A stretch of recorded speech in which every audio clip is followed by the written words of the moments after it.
Welcome to another edition of The Leaders. I'm Yuli Ismartono from Asia Views, and I'm in Beijing, capital of China, to interview two prominent figures in Chinese society. One of them is Dr. Gui Yong-Tao, an associate professor at Peking University School of International Studies. Dr. Gui received his PhD from Waseda University in Japan and Peking University in 2005. Given China's rapid economic development and its growing influence in the world, its relations with other countries will be of interest to many people.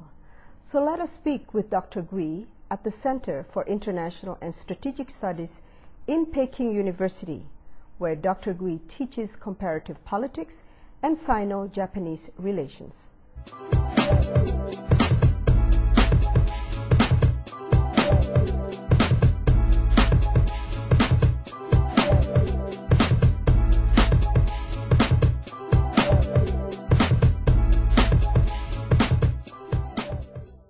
Dr. Gui, thank you for being with the Leaders Program.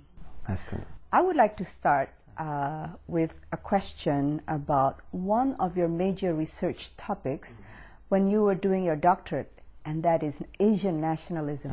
What is that?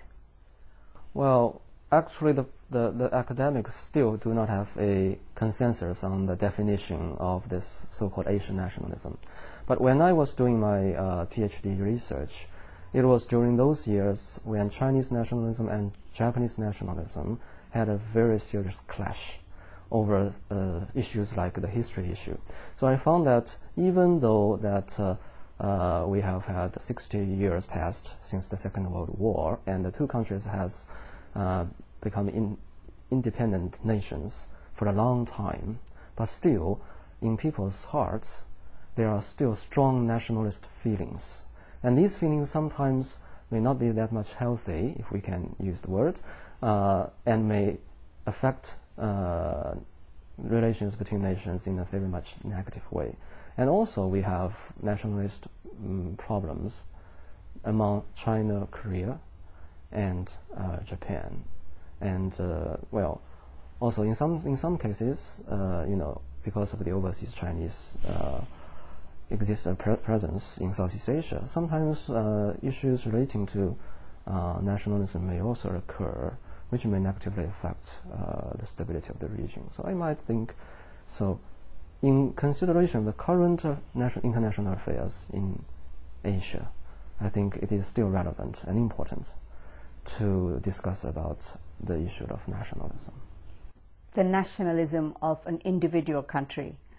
Okay, is there such a thing as a regional Asian nationalism?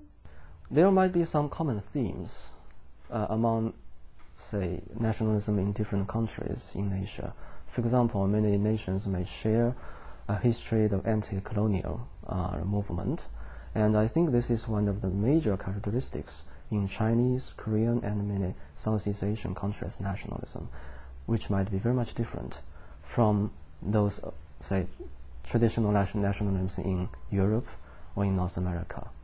And of course Japan in this case has a very special position, somewhat similar to advanced countries, somewhat similar to Asian countries. But anyway, I think this theme, anti-colonialism, is still the common concern among Asian nations.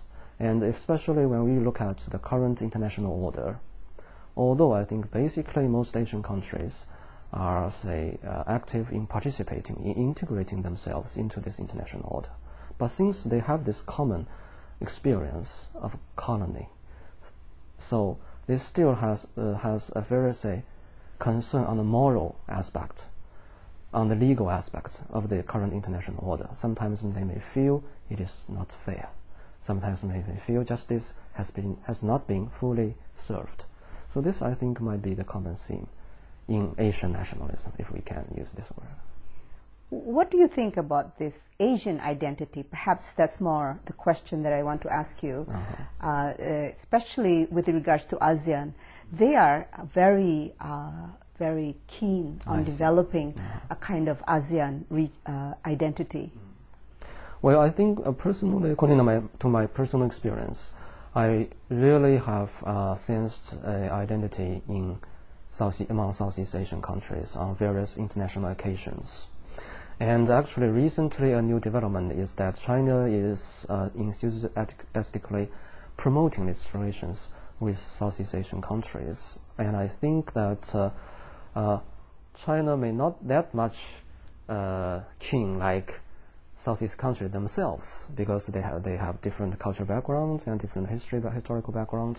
But I think for current relations and for the future, China will devote itself into developing this kind of Asian identity. Of course, sometimes people may say that nationalism in individual countries may conflict with this regional identity, but we can find that on many occasions, people from Korea, from Japan, from China, and from Southeast Asian countries are gathering together to discuss, to develop this identity through their dialogues, negotiations, and common, cooperations in certain fields. I believe last year you took part in a future leaders dialogue on which the theme was to build a better Asia. What kind of conclusions came out of that meeting?